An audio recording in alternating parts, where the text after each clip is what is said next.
me suis rendu compte qu'il y a beaucoup de gens qui n'ont pas vraiment une idée concrète de ce qu'est la marchande.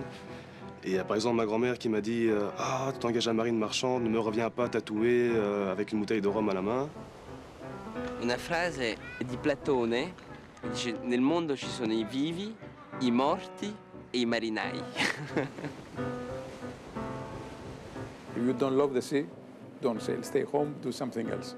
Sono pagato per fare la cosa che mi piace di più al mondo. C'est un job génial. Pour moi, c'est le plus beau métier au monde. Mi piace dire che sono la donna di un marinaio.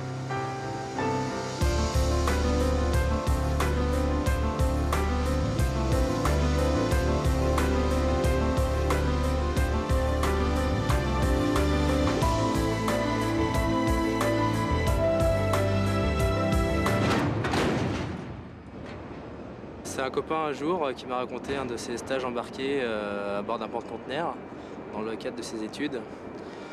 Et donc il m'a raconté ce stage et ça m'a totalement fasciné, totalement plu, ce travail et tout, voyager, les escales, passer les canaux et tout. J'avais passé mon bac S et c'est exactement ce qu'il fallait pour entrer dans l'école de marine marchande.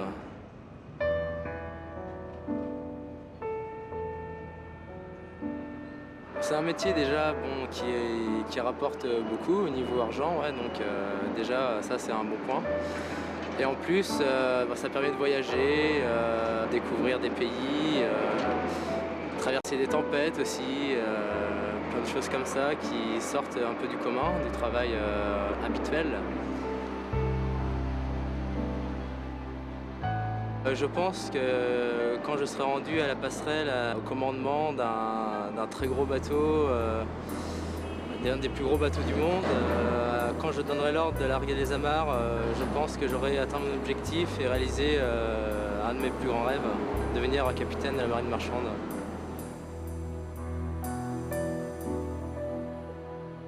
Oui, on y va.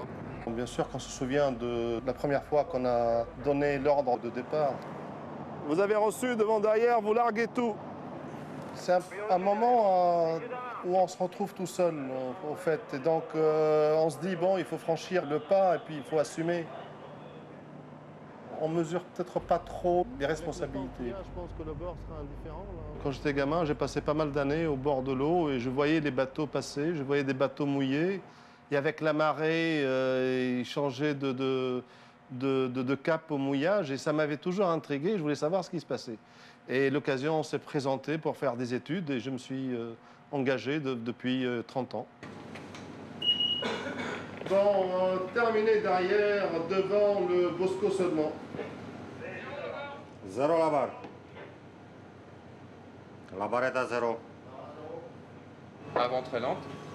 J'ai commencé par naviguer sur la côte d'Afrique où il y avait énormément d'escales. Et puis ensuite, j'ai fait les ferries du Nord et là, il y avait énormément de manœuvres. Et les commandants m'ont beaucoup intéressé à la manœuvre quand j'étais second capitaine. Et ça m'a donné le goût de la manœuvre. Et c'est pour ça que je suis venu naturellement au pilotage par goût de ce stress. À droite 20. À droite 20. La barre est 20 à droite.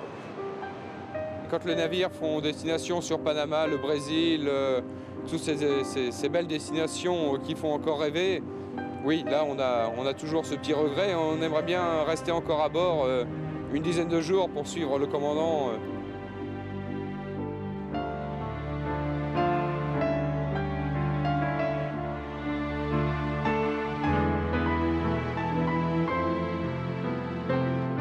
Et ce qui est fascinant, c'est que quand on arrive dans ce métier, c'est donc de découvrir le milieu, de découvrir aussi le milieu marin, la mer. Et puis, on s'en lasse pas, même sur des bateaux aussi grands que celui-ci, et des bateaux qui marchent très très vite.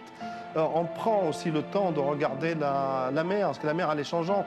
Vous passez au même endroit, c'est jamais la même couleur, c'est jamais le même environnement. C'est ça ce qui est fascinant dans la mer.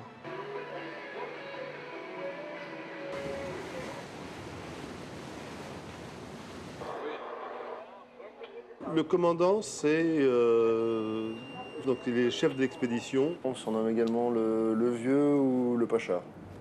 Il est responsable de tout. Et il est secondé par un second capitaine et un chef mécanicien. La grosse responsabilité du second capitaine, c'est la cargaison et qui va de pair, la stabilité du bateau. À bord du bateau, je suis chef mécanicien, c'est-à-dire que je suis responsable de tout ce qui est conduite, entretien, peinture, mécanique, et tout ce qui est conduite, entretien du navire en fait. Il y a un lieutenant essentiellement dédié à la navigation, puis il trace les routes, il s'occupe des corrections des cartes et des documents.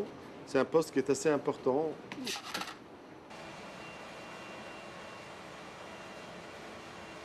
Il faut être prêt à pouvoir descendre à la machine à n'importe quelle heure du jour et de la nuit en cas de besoin. Il faut être disponible. Il ne faut pas dire bon, je fais mes 8 heures, terminé. C'est pas le but du travail, quoi. Moi, ce que j'aime particulièrement dans cette manière de travailler, c'est que quand on est à bord, c'est 100% boulot. Et de la même manière, quand on est en vacances, c'est 100% vacances. Nous naviguons un mois pour un mois de congé. C'est-à-dire actuellement sur ces bateaux-là, en gros, 2 mois à bord pour 2 mois à la maison.